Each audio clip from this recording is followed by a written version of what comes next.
2, 1, and we are back. If you're just joining us, you're through to the men's table where we discuss biblical manhood and we use a biblical lens. On the table today, we have a special guest with us. All of our guests are special, but this one's special to me. Yeah. Mr. Kaingu Silumesi, he was telling me off air that you don't like how I'm saying. I mean, it's weird, honestly. What? Like, more especially for you. You're calling you Mr.? Yeah. I didn't ever think that day would come. But anyway, we're here now. You are a Mr. and you're running in your own lane. Yeah. I mean, I'm gonna nephew you after this, but still, I mean, we are on air. I need to have some professional etiquette. Yeah. So it's the air. Okay. Cool.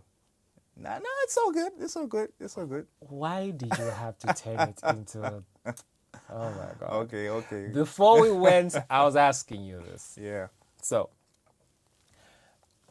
it's a beautiful mindset to have, and a good friend of mine, her name is Trina Chungu, right? Yeah. She has the same approach, right? So we've had conversations before in the past where she's considering whether to take something or not, and she's praying over it, right? Once upon a time, I used to manage her as an artist. I used to work with her. The word manage. Wow. It sounds a bit funny because that's my family. She's my friend. Yeah. So like I used to help out. Okay. Help out. Like, what's the appropriate? Manager sounds weird. Fine. I used to manage her as an artist. Yeah. I used to work with her on that front of things. And so sometimes gigs would come through or opportunities would come through. And even when I'm talking to people, there's a way that I'll be feeling because I'm also praying over things. Yeah. So I'll have a certain feeling about an opportunity. I'm not going to tell her yet. I'll just present it to her like, there's this opportunity. What is the Holy Spirit saying to you? Yeah. And then she'll let me know where she's at and we'll discuss it, right? But we went through a number of such situations, and till today she still definitely does that. So now you're definitely way younger than both of us, so so it's a good way to approach ministry and business, right? It's almost how can I say this? It's almost as though your gift is submitted to God. You are not out here just deciding where you're going to take your gift or not. Yeah. Yes. So when I'm hearing you say that, I love that.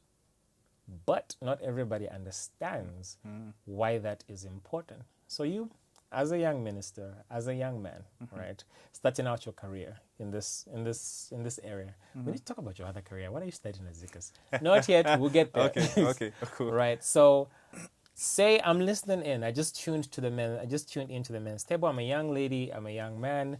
I'm also in ministry, right? But I've never done that, Mr. Kaingu. I've never done. Wow. Want to see your face? I've never done that, Kaingu. I've never actually prayed over any opportunity that came. They just called me. I sent an invoice, and that's it. I went. I did go into certain spaces and felt off, almost as though God didn't want me to be here. But I've never paid attention to it. Right? Explain to me. Why is this important? Why should I have that kind of heart towards my gift? Okay. So I personally feel that you need to protect yourself as much as possible. Okay. In that there are certain opportunities that will come to you that are really just there to try and test you, and if you do the wrong thing, they will break you. There are certain opportunities that have come my way that are so amazing that would give me a platform where a lot of people would know, saying I can do this, but then just the whole setup of it just doesn't seem right and just doesn't feel right. Your spirit is not at peace. It's not at peace with it. I got you. And most of them were secular opportunities, but some of them are actually gospel opportunities, and I felt, nah. Oh, wow. No. Okay. So Yeah, so I feel God really put some of these opportunities to taste us and to see if whether we have that voice to listen to what he has to say first before we go. And I feel that's really vital for everyone to have, so that we don't end up trying to, we don't end up just going there just to try things when we can just hear from God, the provider of the same opportunity, or the person who's trying to guide us through all of these things that we go through. So yeah, so I'll put it like that. Okay. I hear you. So you have a career. What are you studying? Where are you studying it? What's going on? Okay, so I'm a first year software engineer student at Zikas University. Nice. Yeah, I'm going to my second year in February, actually. Yeah. If you had the opportunity to study music, would you take that or not? I would after my program. Okay. What is it about software engineering? How did we make this career choice? So okay, so let me take you back a little bit. Let's go. I actually started pursuing pharmacy before I did software engineering. This is that you just went left. Yeah. I am listening. You have my attention. And it's good I didn't tell you before. So yeah. Let's go. So yeah, that was actually last year when I started. And then we came to this year. I was about to major into the school of pharmacy because we're doing like pre-medical sciences, and all that stuff. Okay. Yeah, so then when I was about to major into the school of pharmacy, there was just something in me that just didn't feel saying, nah, this isn't it. This isn't it for me. And I was really having it just when I opened school, just when we were about to write exams. Not that I was failing or anything, no. I was actually pretty standard. I was pretty good. All right. Yeah, so there was just something that was in me saying, nah, this is not it. It's not it. So I talked to my dad about it first.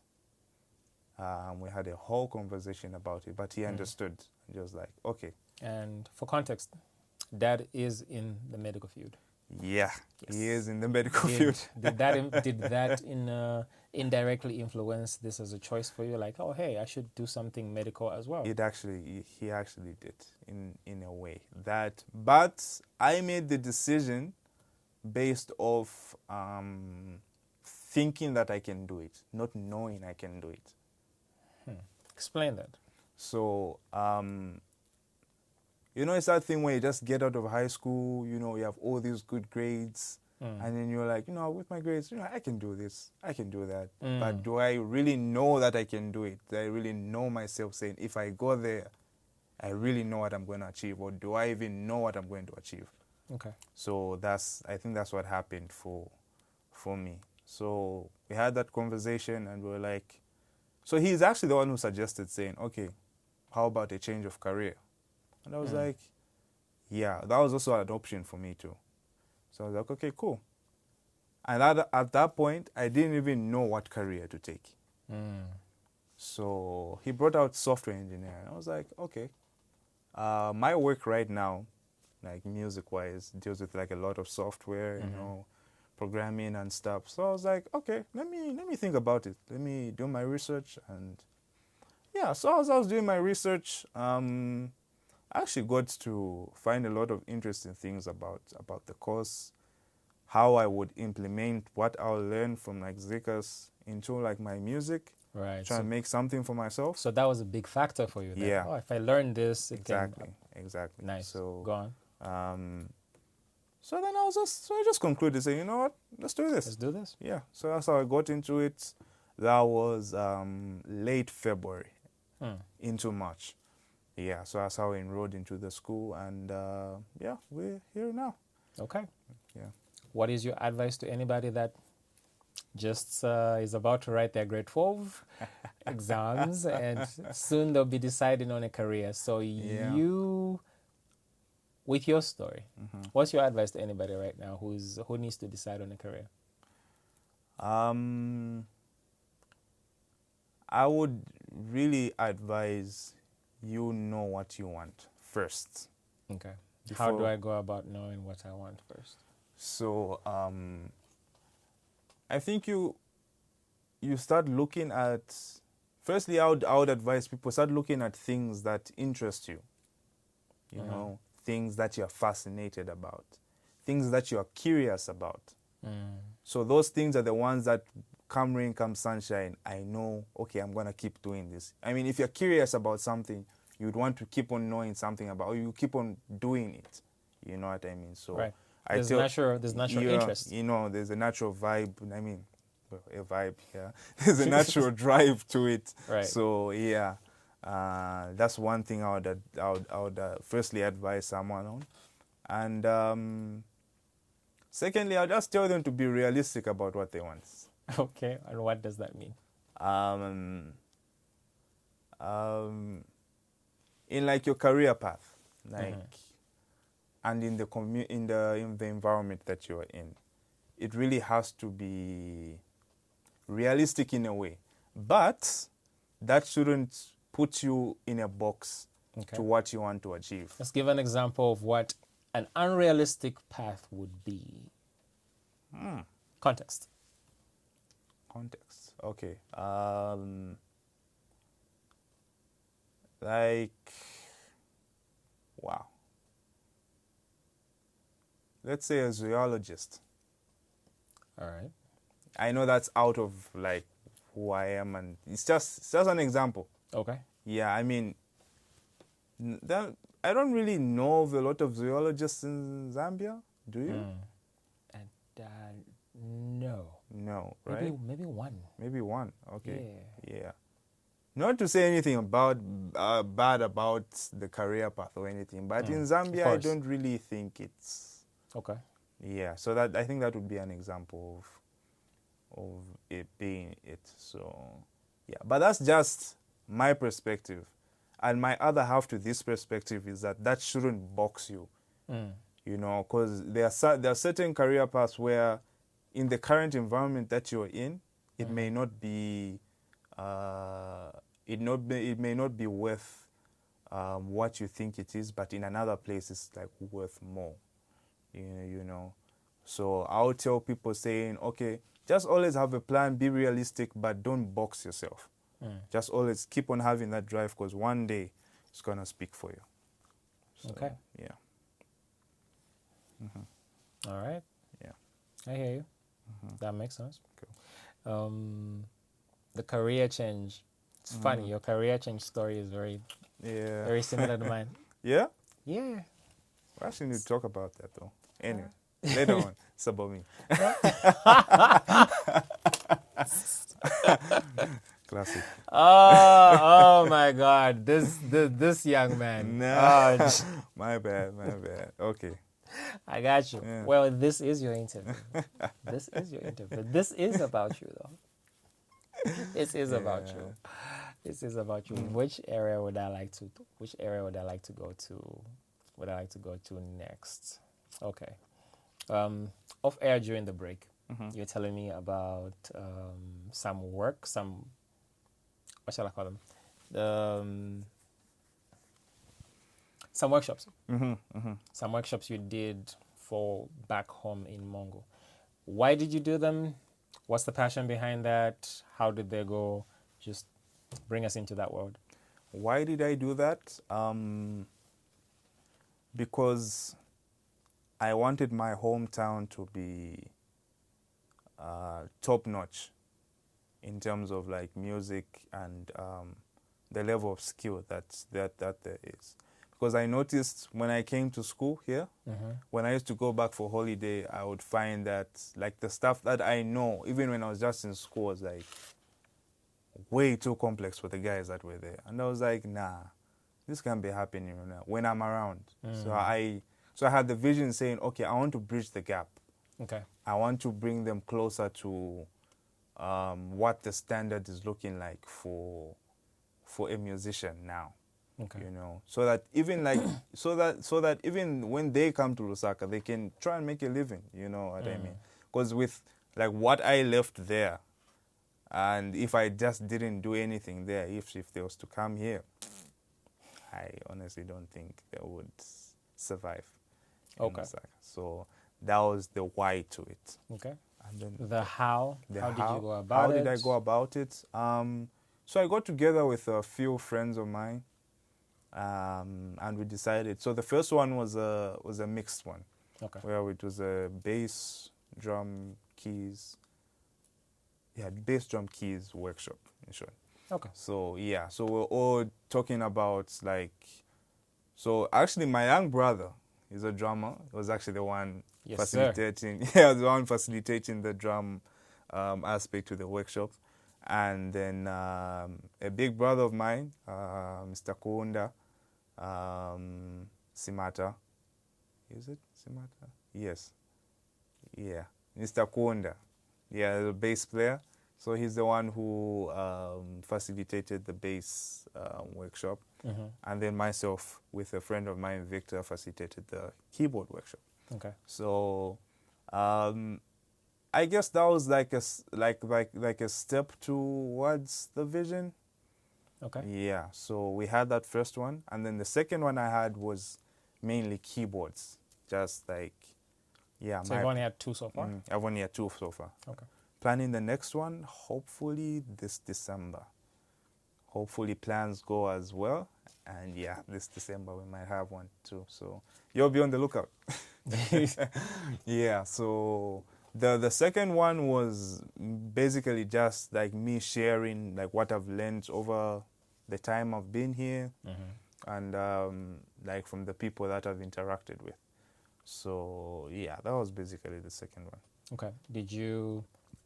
How did you go about selecting who comes? Did you just open it up to anybody who is serving in several churches? Yeah, it was welcome? really open to anyone really who just wants to learn from what I had to say, honestly. It wasn't even just restricted to like keyboard players. I just called to say, everyone, please, if you can learn something from it, I mean, that would mean so much to me. And if you can go and impact other people with what you learned, I mean, yeah, Nice. that was the main aim for it. Nice. I'm glad you did that. I'm happy that you did that. How was the response? The response was actually quite good. Not that of course I had an expectation saying, okay, I was expecting, What number were you expecting? Yeah. But then I think that wasn't really realistic because there are not so many musicians in Mongo. Yeah, so I guess that was, and I think it was at a bad time too, the time I had them. Okay. Yeah, because Explain. people were out for school, so they're only back home like during the holiday. So Right. yeah, so I think that was a kind of like a bad timing. But the next one, I'll make sure that everyone is home, everyone is, yeah. In December's kind of cool. Yeah, December's kind of cool. Especially like the first weeks before people start, Yeah, true. Yeah, before the mayhem of Christmas. Yeah, exactly. No, so, cool. yeah. So they're out there, like, yeah, it really came out there, I can say. Okay. Is this something that you want to do yearly? I honestly wish I could. But, Yeah. yeah, I honestly Yeah. wish I could. But, yeah, I really can't promise that. Yeah. But I would love to. I would really love to. No, I get you. I mean, your schedule is, you Yeah. have school as well. So. You have school crazy. as well. But yeah, I like this. Let me know. Yeah. Let me know next time when you're doing it. Yeah, cool. In whatever way that I can assist. Yeah, I Would love appreciate to. it. I appreciate it. Would love to. Cool. Yeah, I do miss home. I haven't been back home in a while. Yeah, I can imagine. That you can imagine. I can imagine. But Yeah. I will visit. Are you dating? No. Okay. It's a very strong no. No. Okay. Yeah. What's your philosophy around that? You're waiting. Yeah, I think I'm pretty much waiting because there's really no philosophy behind it.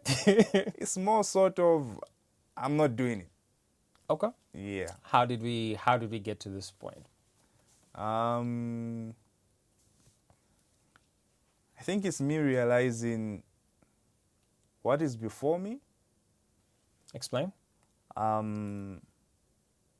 Because I honestly feel at my, like, at the point I'm at right now, I really feel that would be like a drawback for me in like what I'm doing right now, and like what everything is going, what everything is going through. So I feel it really would be a setback for me in that I would have to divide my attention. You know, I'm just supposed to be focused on what I have. What you have ahead of you. Okay. So that's, I guess that's, yeah. Okay. All right. I hear you. Yeah. I hear you. I hear you. I hear you. Yeah. What is your perspective when it comes to the involvement of the involvement of the youth in ministry in Zambia? So would you say that again? The involvement of the youth in ministry in Zambia. Do you see a lot of young people passionate about serving? Yes. Or not? Yes. We're actually quite a number, but I believe we can do more to involve a lot of other people into it. Explain that. Yeah. Because I feel the church really neglects certain people's abilities. Okay, explain. In a way for example, there's this guy, he does graphics. You know, he's just sitting at home doing graphics for, like, you know, secular artists or stuff like that. Meanwhile, the church could like empower him to, you know, come to the church, you know, make graphics for our Sunday service, for like announcements, for like, you know, we have this event coming up, you know, such things. So I feel a lot of people are not really like looked at because of what they do, and they feel saying, this one won't really do anything, you know. So I feel if we could all get everyone and try and find a way that they could play a part in like serving, I feel would have like more youths participating in ministry. Yeah. I hear you. So we have graphic design. What other areas do you think the church is overlooking? Things that the youth could bring to the table. You know, another is actually skateboarding. All right, go for it. How do we bring that? So I realized that from when I was in Nairobi a few weeks ago. Okay. So we're playing at a festival. It was called Love Nairobi Festival. So the organizers had a team from the US.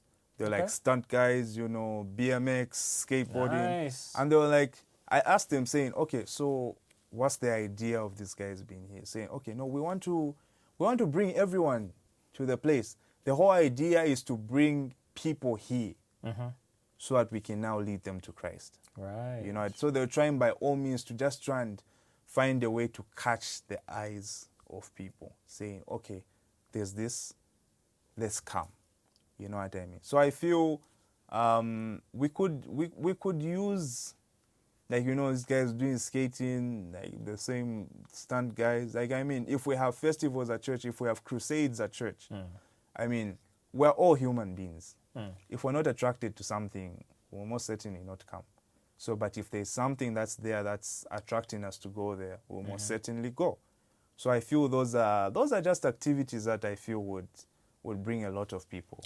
Skating is kind of huge in Zambia. Yeah. A lot of people are into it. It really is. Yeah. That is interesting. I was thinking right now, I was like, I don't know if I've ever been to a Christian event where there's skating. You know? Yeah. Do you think we have enough events for the youth? No, we actually don't. Elaborate. And, okay. There are events that are there. Okay. But the people think they're more youth-centered, but most of them are actually not.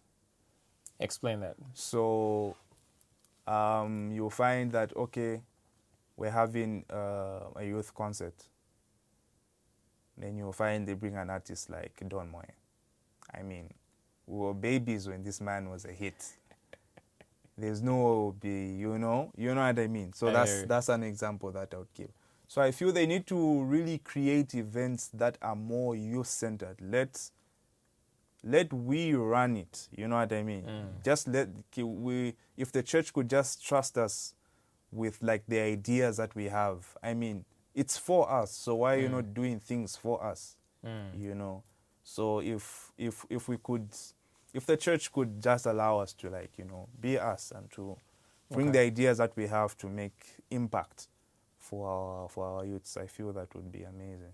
Okay.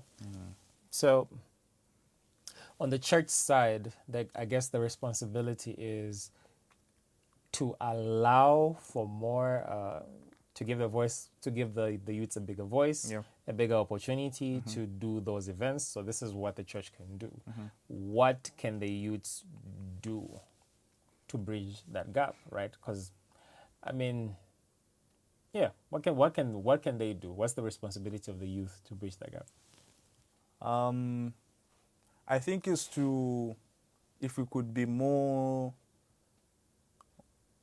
we can be more vocal about it and to be more serious about it, if I can put it in like a better terms. Like, for example, we want this event to happen. So there's no way we can just go talk to the bishop, you know, say, no, bishop, we have this idea. Can we do this? Can we do that? There are actually higher chances of him refusing because we've just gone with merely ourselves.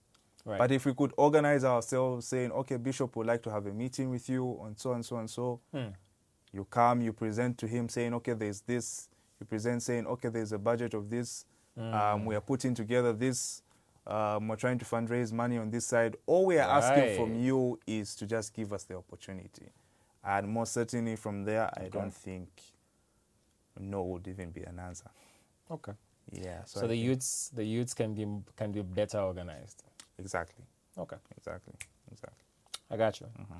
There is a section of the shore that is called Midnight and Daybreak.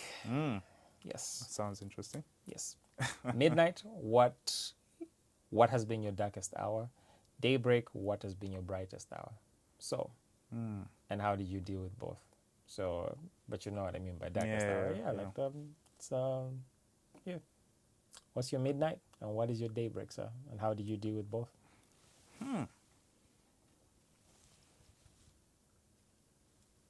Wow.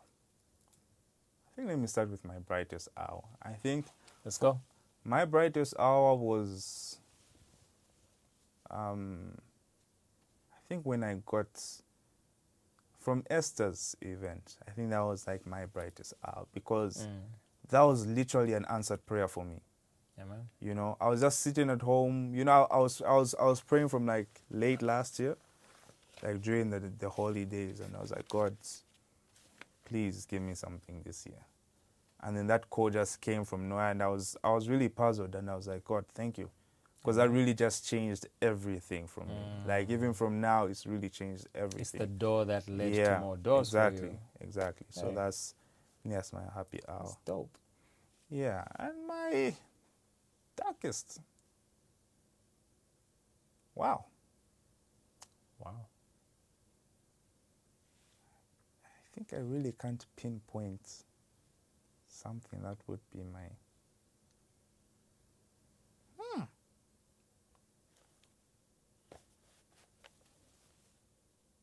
Can be anything. Okay. Okay.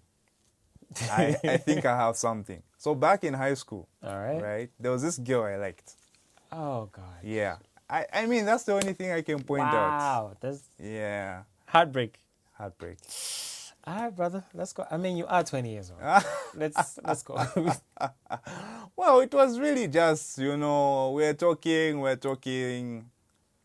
Then now she's talking to another guy. She hasn't said anything. So, yeah. Mom and Dad, if you're watching this, yes, it happened. It happened. Mom and Dad are definitely gonna watch this. Yeah, and sorry, I didn't tell you first. Yeah, so yeah, that's Okay, what. Yeah, so you were talking to somebody you liked, yeah, and they started talking to somebody else. yeah, All right, walk me. No, I don't mean to mock a heartbreak. yeah, Heartbreaks hurt, yeah. man, They really and do. they stick for a while. Heartbreaks have shaped people's entire attitudes. Yeah, All right, true, so true. you find out she started talking to another guy. Walk me through the emotions. Um, it was crazy because it really affected me in every way, Okay. like spiritually, like even like socially. I remember that time in school and I wasn't even talking to anyone. I was just, and I was just elected. I think I was just elected vice head boy at the time. So it was really just, what, now I have my own space. No one can tell me to do anything. So, I'm just going to be in my own world and just do me. So, yeah, until I just had the conviction and it was just like, what, it's good. It's good. We even talk now. It's just one of those things where, what, it's okay. I guess it's just high school. Walk me through how you get over this heartbreak. What Um, happened? You got the conviction. yeah. What does that mean? I just realized that there's so much more to just being gloomy about someone's interests. If she lost the interest, it's well and good. It's all good. So we move on, I guess. Yeah, Uh, I hear you. yeah. Okay. And what else would I say? Okay. But I guess it's pretty much that, honestly. Okay. Right. You're actually not the first guest whose midnight moment. Really? Is an ex? Yes. Yes. Wow. So one of my guests said that, and it also messed him up. Mm. Yeah, Wow. I guess matters of the heart. It's crazy. Does this have anything to do with, your previous question, your previous answer concerning not dating? Partly, yes. Partly. Explain. Partly because I felt, I realized that I was so invested into trying to create something with that person. Right. And then all of a sudden, everything just shut down. I hear you. So yeah, I felt that, man, that's really a setback for me because I was putting all my energy into that to a waste instead of putting everything that I have into like the main goal. Okay. So yeah. So you feel like, okay, with how everything is going for you right now, with the focus that you have, if you did enter into a relationship and that sort of goes south, it might become a distraction to what you're doing right now. Yeah. The same way that it distracted you then. Yeah. Okay. I got you. Yeah. Cool. I got you. Yeah. Cool. All right. I hear you. All right. Yeah. Next section of the show is this is where the guest gets to recommend resources. So by resources, I mean podcasts, books, anything that you're doing, reading, digesting as a young man that you would like to recommend to other young men right now, or men generally. Oh, okay. What are you reading?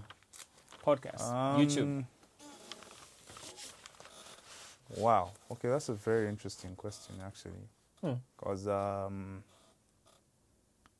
I personally don't read a lot, to be honest. Perhaps maybe let's start with that. How do you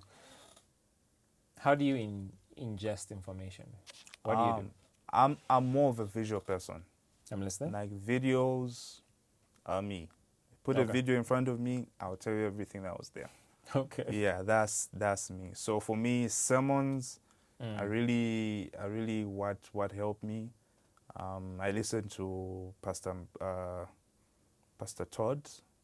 Mike Todd, yeah, Mike Todd. I listen to him a lot, actually. Pastor William McDowell, I listen to him too. I haven't heard him preach, eh? Really?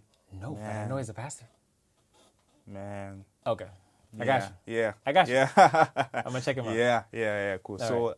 I think mainly those two. I really love listening to their, and just how they conduct their services too is just a way that ministers to me too. Okay. Because they're both music pastors, so it really finds a way in my heart to minister to me. So yeah, I think Okay. those, yeah. So that is how you ingest, and that's how you not ingest. That is how you take in information. Yeah. Okay, got it. Videos. These are the two people that you're following right now. So influencers. These are the people you're recommending. Okay. So, what else? What else? Video wise, are you ingesting? Are you taking in? Video wise, Is there any series you're looking at? nah, honestly, I'm not really like okay, I'm a visual person for learning wise, but if it comes to like series for like, watching and stuff, I'm not really that kind of a, Okay. yeah. For musicians, for young musicians right now, Yeah. anything to recommend? Anything to recommend for my church musicians? Yeah, That's very specific. yeah, that's very specific because I believe we are set apart for a reason. Amen. Because we're not just keyboard players, we're not just bass guitarists, but we are worshippers. So I really feel we need to follow people that are on that path, Right. and to help us grow into that. So I would personally advise or to ask people, saying you can follow there's Pastor William McDowell's worship team. They're called Deeper Worship. I mean, those people are amazing. Okay. Even just from even Elevation Worship. Yeah, like there's Pastor Stephen Frederick. yeah, they have a YouTube channel called Elevation Worship Resources. Okay. Like there, they really explain a lot of things, how they prepare, Really? Yeah, stuff like that. Nice. So I would recommend those two because, I mean, you really get to learn a lot, and how people really just how you can be professional but be spiritual centered at the end of the day. Okay. Yeah, so Okay. Whenever yeah. whenever worshipers come up or your gift has come up, you said a lot. You talked a lot about, you've referenced the Spirit a lot. Define. How do I want to phrase this?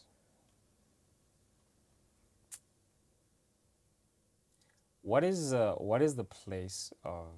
What do you think your place is as a keyboard player in the entire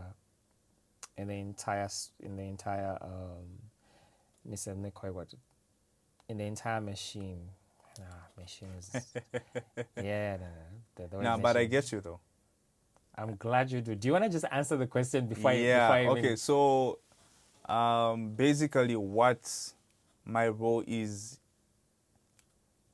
as a keyboard player in the whole. Let me just put in the whole worship, in the whole.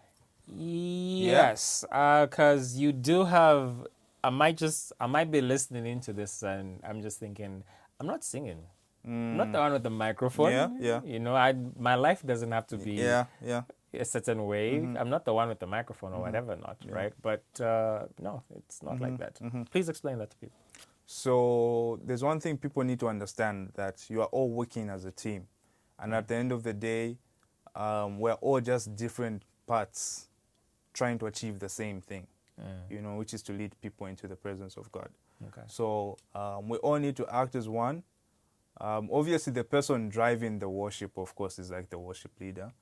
But we are like supporters, so we have to be in the same line of thought and in the same spirit for us to work as one. And there will be times in worship where we all just didn't know how certain things happen because they just happened. because of just being in the same spirit. So I think a lot of us need to realize, saying that it's not about the worship leader. It's not about the keyboard player. It's not about the drummer. It's about us as a collective leading people into worship. And if we get to realize that the soonest, that's when I think we'll be having amazing experiences in the presence of God. I hear you. Yeah. There are a lot of jokes that are cracked about, especially drummers, Yeah. drummers, keyboard players. Yeah. After they play their Yeah, part, then they skip church. What do you think is? I mean, it's a rhetorical question, but you never know who's listening. Yeah. What do you think is the significance and the importance of me as a keyboard player, not being me as a keyboard player, as a drummer or whatever instrument I'm playing, as long as I'm not the one with the microphone singing, what is my responsibility in living a pure life and still being a part of the church service and actually, living a pure life? Like, I mean, people crack those jokes all the time. Yeah, true. And sometimes we see it. Yeah. Like moment you're done playing, just leave church. You come back towards the end to play. Yeah, then you. Yes. Yeah. So,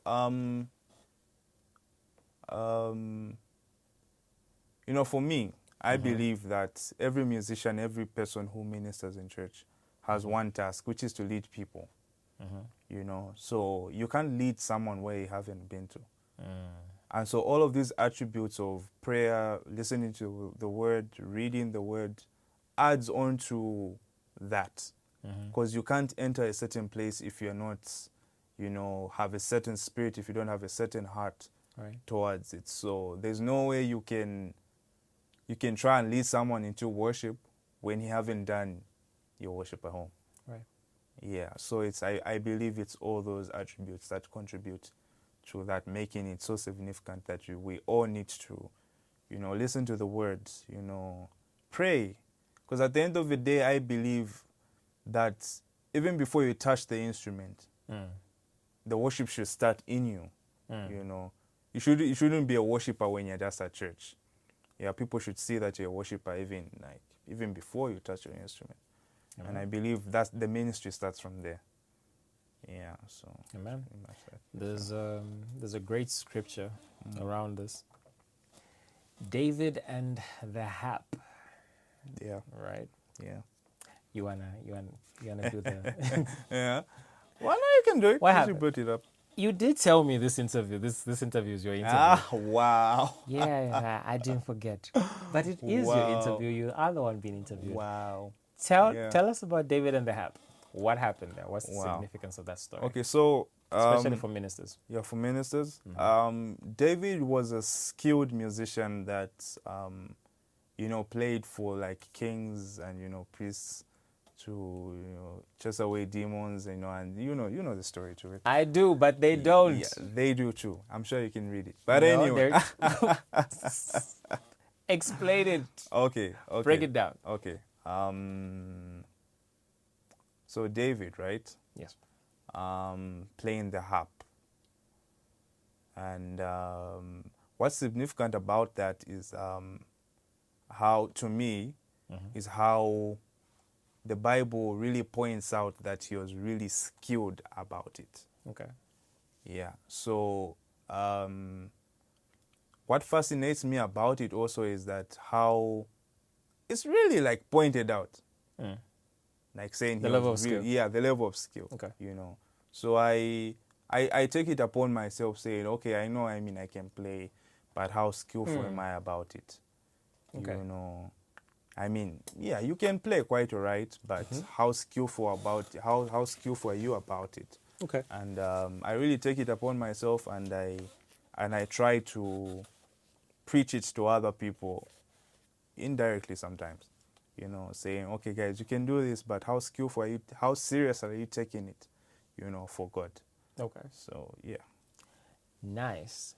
But the story that I was going towards is playing the harp for King Saul. Oh, King Saul. Yes, when he was being tormented by the spirit, by a spirit, an evil spirit. So the Bible records that King Saul was being tormented by an evil spirit, and therefore David would play the harp, and when he plays the harp, it would soothe him, right?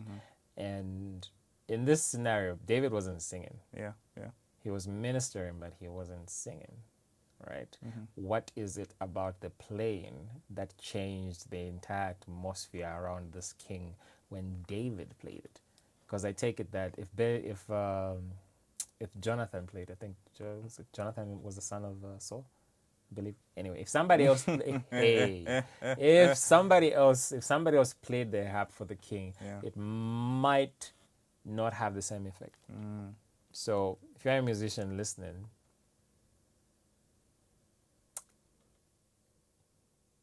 how do I say this nicely? Say it as it is. It matters what spirit you're bringing, right? It's not just an instrument. Yeah, yeah. Anybody can play, but worship is spiritual. Yeah. Right. It's because of David's right standing, and as he played the instrument, that changed the atmosphere. Yeah. So if you have a right standing in God, when you touch the keys, when you are behind the guitar, right, that matters and that adds to the atmosphere of the worship. It's not just an instrument. It's not just a bunch of keys or a bunch of chords. Your spirit and the spirit that you're bringing with yourself, which is why Mr. Kaingu talked about how you need to get used to this. Right? I think so. This is why Kaingu was talking about how your worship should have already started within you, right? Yeah. So you should have done your own worship before you come and lead people. It matters. Yeah. Yeah. So that's the story I was going to. I always find it interesting. Okay. I love the story. Cool. So, You. thank you so much for coming through. I appreciate it. I appreciate you calling me. I appreciate it. Yeah, I'm glad. I'm glad you came. I'm glad you came. Love the conversation. We have this last part of the show called The King's Affirmation. Have you seen any of the episodes? Just a glimpse of it. Just a glimpse, so you didn't go all the way to the end. Okay. So there is this last piece called The King's Affirmation. This is where you get to affirm anybody who is listening to the show right now. Whatever the Holy Spirit tells you to say to someone who's listening, go ahead and say it. Wow. Yes, sir. But hey, relax. Okay. Relax. We will get there. But before we get there, yeah.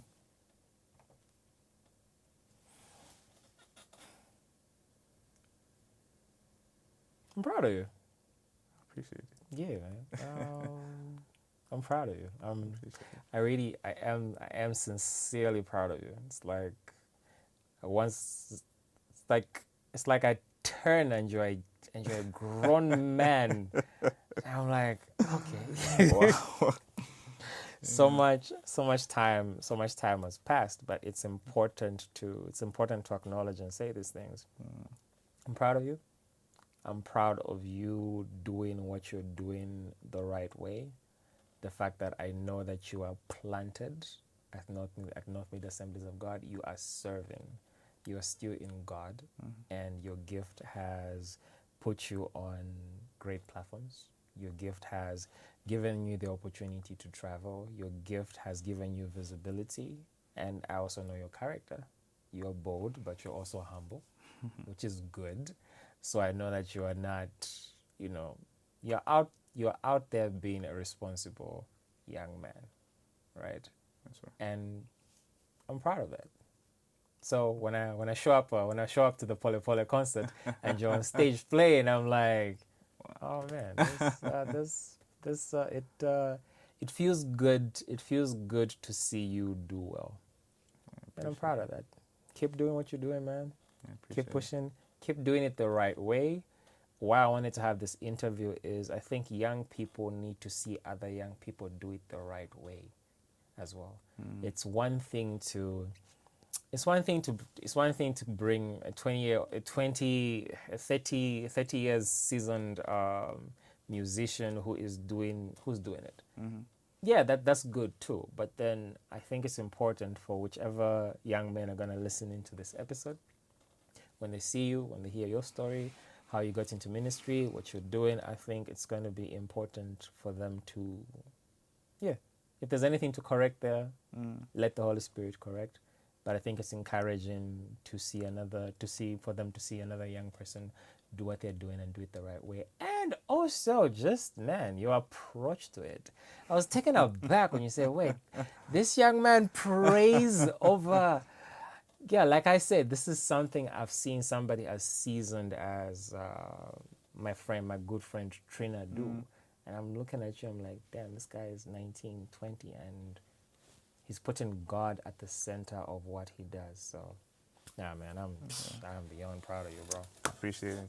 Thank you for coming through and making the time. On your busy schedule, sir, on this interview that is yours, that you remind... But this is your interview. Nah, it's for the people. It is not. It's for the people. It is not. It is not. Yeah. No, it is for God, but he is using you. It as well. Amen. So now, the King's Affirmation. Whatever the Holy Spirit tells you to say to anybody out there who's listening, whatever God has put upon your heart, look into the camera, speak into the microphone. Okay. Encourage a young man out there. I feel the Spirit telling me to say this, saying, stay rooted in your church, stay rooted in the Word, and just keep preparing. I know the season may not be the one for you now, but when it comes, it surely will be yours, and it will be. You will manifest in that season. So keep pushing and stay rooted, and surely your season will come. Yeah. Yes, sir. Kaingu Silumesi, appreciate you for coming through. Appreciate it, man. Appreciate it so much. Ladies and gentlemen, that is our episode for the day. You have been listening to The Men's Table. Our special guest today was Mr. Kaingu Silumesi. We will catch you on the next episode. Be a great brother, be a great man, be a great father, be a great citizen. We need good men in our community. I pray that God guides you, changes your heart, the Holy Spirit be upon you, makes you a light in every room that you walk into. That's our episode for today. Catch you guys on the next one. And cut. That's it. Still recording, but you don't just cut. Wow. If you're feeling that, one more me. I've been nervous since last night. Well, what are you nervous about?